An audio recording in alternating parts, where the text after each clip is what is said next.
Olá, sejam muito bem-vindas e muito bem-vindos ao nosso canal do YouTube, dedicado de forma exclusiva ao estudo do direito público. Uma questão relevante pertencente ao direito constitucional diz respeito ao estado de coisas inconstitucional, recentemente julgado em sede de mérito pelo Supremo Tribunal Federal na DPF 347, constante do informativo 1111, sobre o sistema penitenciário, e já citado também pelo Supremo Tribunal Federal em sede liminar na DPF 976, constante do informativo 1105, acerca de pessoas em situação de rua. Quando se começa a abordar o estado de coisa inconstitucional, a primeira questão a ser dita é que se trata de uma situação de transconstitucionalismo. O que seria transconstitucionalismo? Transconstitucionalismo quer dizer o aproveitamento de conhecimento estrangeiro para a resolução de questões nacionais. A principal maneira pela qual se manifesta o transconstitucionalismo é a utilização persuasiva de jurisprudência estrangeira por tribunais constitucionais. E aqui peço-lhes 3 detalhes. Primeiro, utilização persuasiva, utilização argumentativa, não utilização vinculante. Segundo, jurisprudência estrangeira. Me refiro aqui à jurisprudência internacional, de um tribunal interamericano ou mesmo de um tribunal europeu, mas sim de uma jurisprudência estrangeira, de um tribunal alemão, espanhol ou, nesse caso, colombiano. E terceiro, de um tribunal constitucional, seja um tribunal constitucional puro, que só possui competência originária, como é o caso da Itália, Portugal, Espanha, seja um tribunal supremo, que também possui competência recursal, como é o caso brasileiro e o caso americano. Conforme havia consignado, a origem histórica do estado de coisa inconstitucional está na Colômbia, na Corte Constitucional colombiana, em 3 casos importantes. O caso que o STF buscou inspiração, alusivo ao sistema penitenciário, mas também um caso atinente à saúde pública e um caso pertencente à Colômbia, que é o deslocamento interno forçado entre províncias colombianas. A partir, então, disso, mostrou-se necessária a configuração do estado de coisa inconstitucional. Ele parte de uma premissa, utiliza um meio e busca, então, um fim. Qual é a premissa? Deve haver distinção entre os conceitos de eficácia e de efetividade, até porque eficácia é teórica e efetividade é prática.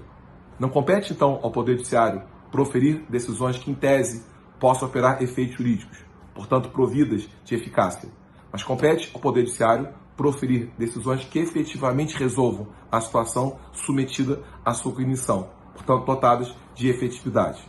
A partir, então, dessa distinção entre eficácia e efetividade, qual é o meio utilizado? É a prorrogação da competência. Isso quer dizer, a sentença, ou no caso de um ato colegiado, o acórdão, não põe fim ao processo, mas declara a ocorrência do estado de coisa inconstitucional. E se prorroga a competência até que o Poder Judiciário efetivamente resolva a questão submetida ao seu conhecimento. Isso, evidentemente, busca um fim. É suplantar a profunda omissão do poder público. Até porque estado de coisa inconstitucional é a situação mais dramática possível de omissão inconstitucional. E efetivar o direito fundamental em jogo. Na verdade, o estado de coisa inconstitucional tem alguns pressupostos e resulta em uma consequência. Na verdade, tem alguns pressupostos, e são 3. Primeiro, violação massiva de direitos humanos. Segundo, fracasso absoluto de políticas públicas. E terceiro, bloqueio total dos processos disponíveis, não só os judiciais, mas também os políticos. E aqui peço atenção com os adjetivos utilizados. Violação massiva dos direitos humanos. Fracasso absoluto de políticas públicas. E bloqueio total dos processos disponíveis, judiciais e políticos, que permite, então, uma distinção entre esse conceito e outros que nós já possuímos. Por exemplo, violação massiva dos direitos humanos. Devo lembrar-lhes que violação de direitos humanos é causa de intervenção federal no Brasil, prevista em nossa Constituição no artigo 34, inciso 6º, inciso 7º, a linha B. Só que aqui a violação é massiva, além de outros 2 pressupostos por nós citados, que permite a distinção entre esse conceito e a intervenção federal. Também falei de fracasso absoluto de políticas públicas. Isso também não é a situação do controle judicial de políticas públicas, que no Brasil é frequentemente aceito.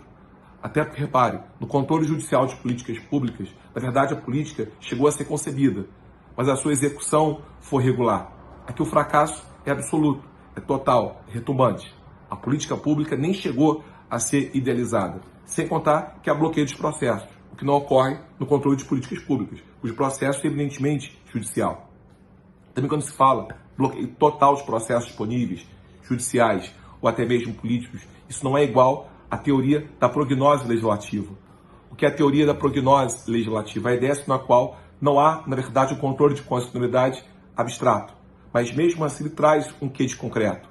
Por exemplo, permitindo que haja amicus curiae, permitindo que haja oitivos de experts em ações diretas, permitindo que haja audiência pública. Só que, repare, prognose legislativa é uma teoria alemã de um autor que é Klaus Philipp, que se restringe ao controle abstrato. Esse estado também acontece em situações concretas, em controle concreto, difuso, pela via de exceção. Não se restringe ao controle abstrato, concentrado, pela via de ação direta. Por fim, ele gera como consequência decisão de execução complexa. O que seria isso? Decisão de execução complexa. Um bom exemplo seria o auto de monitoramento e um outro exemplo, já citado, seria a audiência pública, através dos quais o Poder Judiciário monitora a situação, dialoga com o campo social. Por falar em diálogo, devo lembrar-lhes que estado de coisa inconstitucional, então, seria uma situação nova de ativismo judicial. Se nós saímos um pouco daquela ideia de ativismo norte-americano, século XX, anos 50, e buscarmos novas formas de ativismo, uma delas é o estado de coisa inconstitucional, chamado então de ativismo dialógico, ativismo do diálogo contínuo entre o Poder Judiciário e a sociedade civil, para buscar efetivação do direito fundamental em jogo. Até a próxima. Forte abraço a todos.